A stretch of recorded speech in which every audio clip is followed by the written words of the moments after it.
नमस्कार। उनकी कलम मेरी आवाज़ में आप सभी का स्वागत है। आइए सुनते हैं कहानी एक सार्थक दिन, जिसे लिखा है हमारी चहेती लेखिका मालती जोशी जी ने। नल पर बर्तनों के खनकने के साथ ही दिलीप की आंख खुल गई। उसे इतनी कोफ्त हो आई। जब जागना सचमुच जरूरी होता है तब अलार्म सिराहने घनघनाता रहता है, पर उसकी कुंभकर्णी नींद पर आंच ना आती। अब उसी नींद को पता नहीं क्या हो गया है। रात देर तक नहीं आती और फिर इधर इतने सवेरे से आंख खुल जाती है। अरे भाई, तुमसे कितनी बार कहा है कि भरी हुई बाल्टियां मत उठाया करो। भाई साहब भाभी को डांट रहे थे। तो क्या करूं? आप लोगों के जागने की बाट जोहते हुए नल थोड़े ही बैठे रहेंगे, भाभी ने हाँफते हुए उत्तर दिया। इन दिनों उनकी आवाज़ भी उनके शरीर की तरह शिथिल होती जा रही है। तुम चलकर रसोई देखो, कोई नहीं जागेगा तो मैं तो हूँ, भाई साहब ने मंजन करते हुए कहा। इतनी सुबह उठता किस लिए हूँ? वैसे भाभी की स्थिति पर तरस खाकर दिलीप उठने को ही था, पर भाई साहब के शब्दों पर उसे ताव आ गया। वह चादर और अच्छी तरह लपेट कर सो गया। जितनी देर की बेगार बच जाए उतनी ही बहुत है, उसने सोचा। एक बार बिस्तर छोड़ने के बाद तो उसे कोई चैन नहीं लेने देगा। आटा पिसवाना, सब्जी लाना, पप्पू को खिलाना, बाबूजी की दवाई लाना, ठाकुर मौसी के यहाँ अम्मा को कोई संदेश पहुँचाना, अनजाने ही ये सारे काम धीरे धीरे उसके गले पड़ गए हैं। जब वह पढ़ाई के लिए दूर हॉस्टल में था तब भी तो ये काम होते ही रहे होंगे। फिर कानों में रुई सी देकर वह काफ़ी देर तक बिस्तर में पड़ा रहा, पर हर बात की एक सीमा होती है। आखिर उठना ही पड़ा। ब्रश करते करते दीवार पर लगे आईने में अपना चेहरा देखा। बाल बेतरह बढ़ गए थे। वह 8 दिनों से टालता आ रहा था, पर आज उसे जैसे एकदम शौक सा लगा। आज तो उसे उज्जैन इंटरव्यू देने जाना है और वह गधे की तरह पड़े पड़े इतनी देर से सो रहा था। उसने बुशर्ट की जेब से पर्स निकालकर पैसे गिने। 2-2 के नोट और कुछ रेजगारी थे। यह तो एक तरफ का किराया मुश्किल से बन रहा था, और फिर कटिंग तो बेहद ज़रूरी थी। इंटरव्यू में ना जाना होता तो वह 2-4 दिन और भी निकाल देता, पर अब क्या करे? भाई साहब के पास जाने का मन ना हुआ। बेचारे कभी मना नहीं करते। खुद ही हर महीने 25-30 रुपए उसके हाथ पर जेब खर्च के लिए रख देते हैं, पर उतनी सी पूंजी के सहारे कितने दिन कट पाते हैं? रोज़ पोस्टल ऑर्डर्स खरीदना, रोज़ अर्जियां टाइप करवाना, रोज़ रोज़ रजिस्ट्री से एप्लीकेशन भेजना। फिर इंटरव्यू के लिए बुलावा आ जाता है तो आशा भरे मन से कभी रतलाम, कभी धार, कभी खरगोन भागना। 25-30 रुपए से होता क्या है? पर अभी मांगे भी तो कैसे? महीने की 22 तारीख है आज। उसने किचन से झांक कर देखा। भाई साहब अचार रोटी का नाश्ता कर रहे थे। अम्मा उनका टिफ़िन भर रही थी। चाय की तलब को कुछ देर के लिए मुलतवी कर दिलीप लौट आया। सोचा तब तक भाभी से बटन ही लगवा लें। ये धोबी लोग इतने शरारती हो गए हैं कि बिना बटन तोड़े कभी कपड़ा नहीं लाएंगे। भाभी, उसने कमरे में जाते हुए आवाज़ दी। क्या है?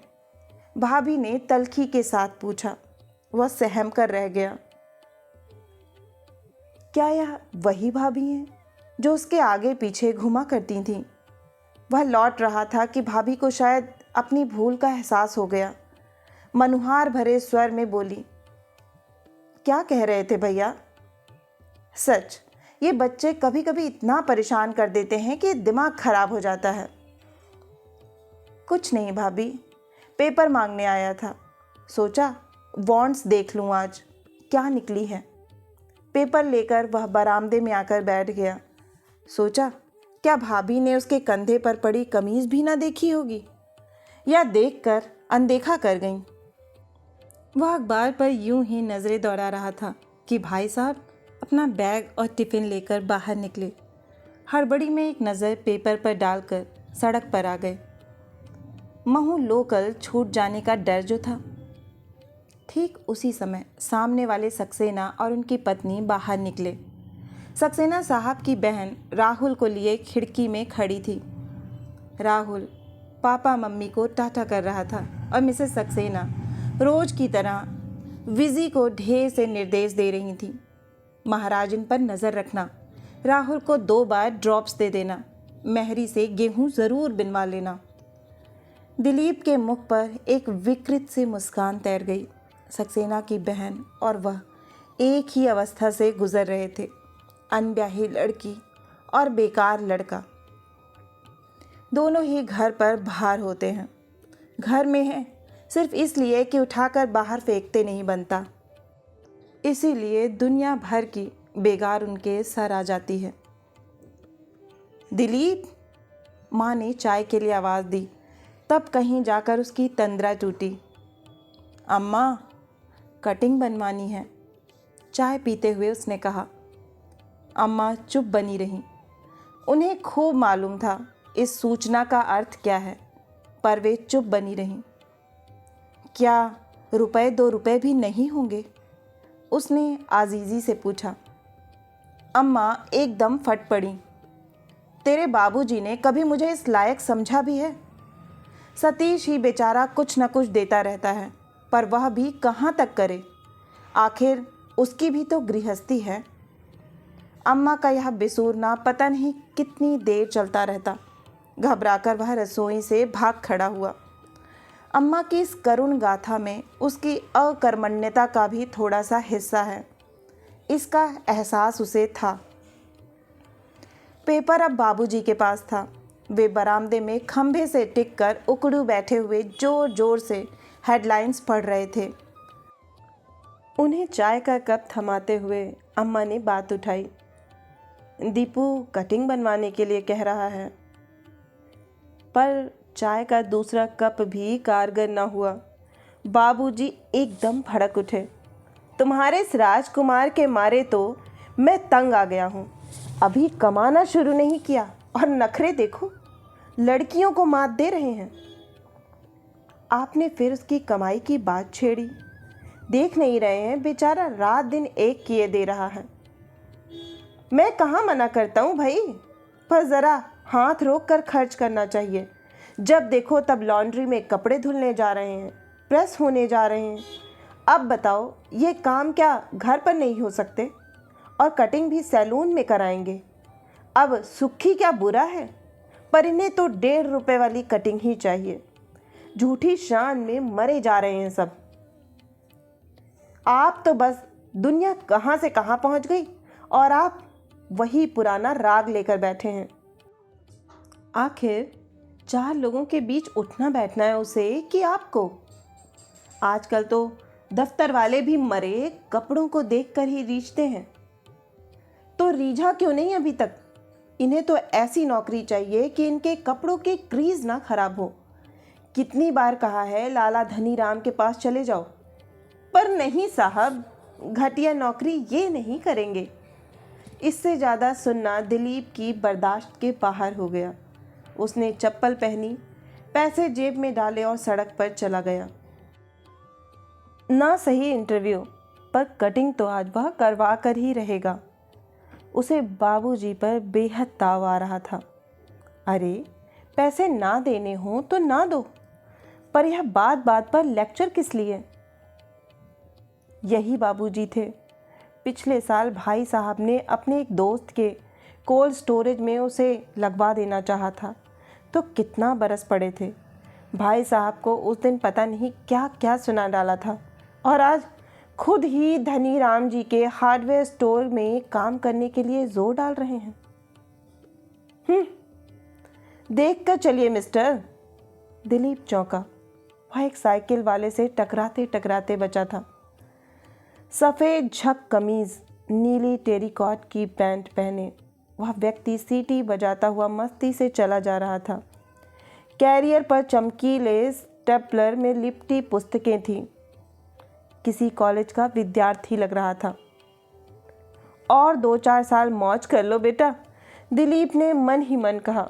फिर तो पटरी पर आना ही है, सब आटे दाल का भाव पता चल जाएगा।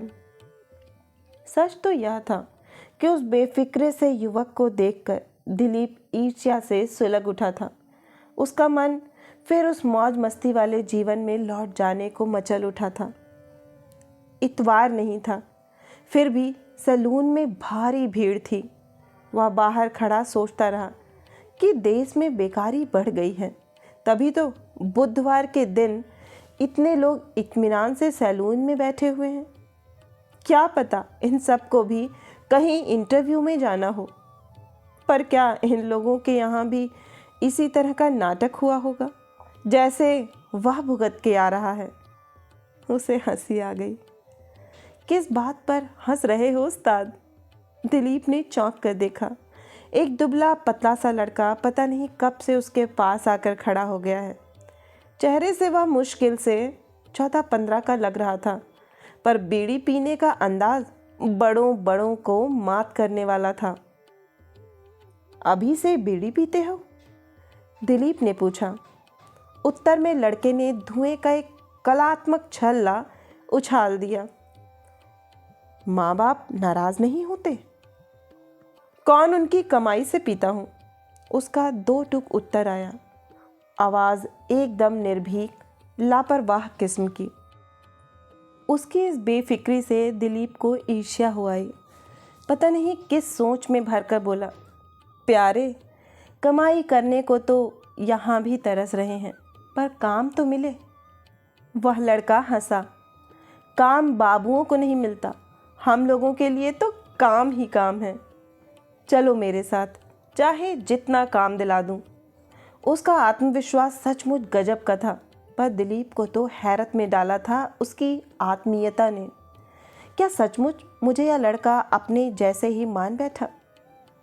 सैलून में लगे बेशुमार आईनों में उसने झांक कर देखा। उसका अपना ही प्रतिबिंब उसे मुंह चिढ़ाता सा लगा। वह सोकर जैसा उठा था वैसा ही चला आया था।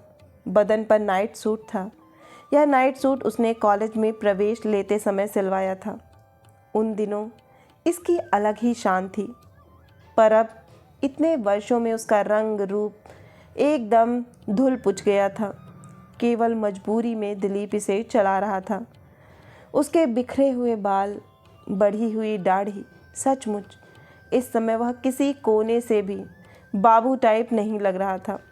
लाचारी और असहायता ने शायद पढ़ाई की रही सही छाप भी पोंछ डाली थी। मंत्रमुग्ध सा वह उस लड़के के पीछे चला आया। स्टेशन के उस पार ऑटो गैरेजेस की एक कतार की कतार थी। अपने इस रईस दोस्त की गाड़ी में बैठकर वह एक आध बार इस तरफ आया भी था, पर आज का आना एकदम कल्पनातीत था। उन्हीं दुकानों में से एक के सामने खड़े होकर लड़के ने कहा, उस्ताद, हेल्पर चाहिए था ना? ये आ गए हैं। उस्ताद अपने भारी भरकम शरीर को तहमद में लपेटे एक ट्रक के नीचे लेटे थे। लड़के की आवाज़ पर बाहर निकल आए, अंगोछे से पसीना पोंछते हुए। उन्होंने दिलीप को ऊपर से नीचे तक 2-3 बार देखा और फिर कर्कश स्वर में पूछा, क्या काम जानते हो? जी, वेल्डिंग आती है। आसपास कौनती वेल्डिंग की रोशनियों ने जैसे दिलीप को उत्तर बता दिया। उस्ताद ने संतुष्ट होकर गर्दन हिलाई और उसे काम का स्वरूप समझाने लगे। उनकी आवाज़ कर्कश थी और हर 2 शब्दों के साथ गाली निकलती थी। काम भी उतना सरल नहीं था। कॉलेज के वर्कशॉप में जो ज्ञान प्राप्त किया था वह कितना कम था, इसका उसे एहसास होने लगा। उस अपरिचित वातावरण से थोड़ी घबराहट सी होने लगी, पर वह डटा रहा। वह तो जैसे सिर पे कफन बांधकर घर से चला था। लड़के का झोंटा पकड़कर उस्ताद ने उसे दोबारा कटिंग के लिए भेजा और लौटते समय खाना ले आने के लिए कहा। भूख तो दिलीप को भी लग रही थी, पर जब ताम चीनी की प्लेटों में तंदूरी रोटियां और उड़द की दाल आई तो वह बहाना बना गया और काम करता रहा। हाँ, 2 बार कांच के गिलासों में आई मरियल चाय उसने ज़रूर पी। एक बार तो पैसे भी खुद दिए। शाम तक थक कर चूर हो गया दिलीप। लौटने लगा तो उस्ताद ने पीठ ठोंकर उसे शाबाशी दी और उसके हाथ में 6.5 रुपये रख दिए तो वह विस्मित होकर उन पैसों को देखता रह गया। ठीक है ना? उस्ताद ने पूछा। जी बिल्कुल ठीक है। रुपयों को मुट्ठी में दबाए वह बाहर निकल आया। अपने सिफारिशकर्ता को उसने सिगरेट का एक पैकेट खरीद दिया। फिर सैलून में जाकर कटिंग बनवा डाली। बचे पैसों से उसने साबुन की एक खुशबूदार बट्टी खरीदी और बच्चों के लिए गोलियां तथा गुब्बारे। यह सब करते करते घर पहुंचा। तब तक दिया बाती हो चुकी थी। उसे दूर से देखते ही पिंकी पप्पू चिल्ला उठे, चाचा आ गए, चाचा आ गए। अम्मा और भाभी उस आवाज़ पर ऐसी दौड़ी चली आईं मानो वह बरसों बाद घर लौटा हो। वह समझ गया कि रात तक नहीं लौटता तो ज़रूर ये लोग कुआं बावड़ी तलाशना शुरू कर देते। ज़रूर अम्मा दिन भर बाबूजी से लड़ी होंगी। उन्होंने कोई प्रसाद भी बोला हो तो आश्चर्य नहीं। अम्मा की भाभी की आंखों में ढेरों प्रश्न थे, पर उसने जानबूझकर उन्हें अनदेखा कर दिया और सीधे बाथरूम में घुस गया। नए खुशबूदार साबुन से देर तक नहाता रहा। दिन भर की गर्द और मैल छुटाता रहा। धुले कपड़े पहनकर जब वह कंघी कर रहा था तो अपनी ही शक्ल पर रीझ गया। सच, उस्ताद अभी देखें तो पहचान भी ना पाएं। मैले चीकट नाइट सूट को लॉन्ड्री में डालने के लिए उसने कागज़ में लपेट लिया था, पर फिर पता नहीं क्या सोचकर वह बंडल खाट के नीचे सरका दिया। रखा रहे, काम आएगा कभी। दिन भर का भूखा था वह। आज खाना भी खास उसकी पसंद का बना था, पर थाली पर बैठे बैठे ही उसकी आंखों में नींद घिर आई। दिन भर का वृत्तांत सुनने के लिए अम्मा व्याकुल थीं, पर वह उबासियां लेने लगा था। जा, चल कर सो जा, दिन भर का थका हारा होगा, अम्मा ने कहा तो वह फौरन उठाया। अभी मुश्किल से 8:30 बज रहे थे, पर उसका रोम रोम बिस्तर की शरण लेने के लिए व्याकुल था। बिस्तर पर जाते ही उसे नींद आ गई। कान घर भर की हलचल का जायजा लेते रहे। अम्मा नल के नीचे बर्तन जमा कर रही थीं। भाई साहब बाबूजी का बिस्तर लगा रहे थे। बाबूजी पान लेने के लिए नुक्कड़ तक निकल गए थे। कुनमुनाते पप्पू को भाभी कंधे पर डाले घूम रही थी। किसी अलिखित नियम के कारण ये सारे काम आजकल दिलीप के हो गए थे, पर उसके मन में इस समय कोई कांटा नहीं था। अब वह छक कर सोना चाहता था। एक सार्थक दिन को इस निरर्थक कामों में खोने की उसकी इच्छा नहीं थी।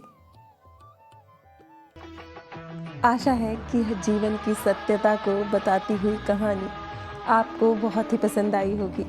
अगर पसंद आई है तो मुझे प्रोत्साहित करने के लिए एक लाइक करें, अपनों के साथ शेयर करें, नीचे कमेंट बॉक्स में कमेंट करना ना भूलें। अगर आप इस चैनल से जुड़ना चाहते हैं और इस पर नए हैं तो इसे सब्सक्राइब करना ना भूलें।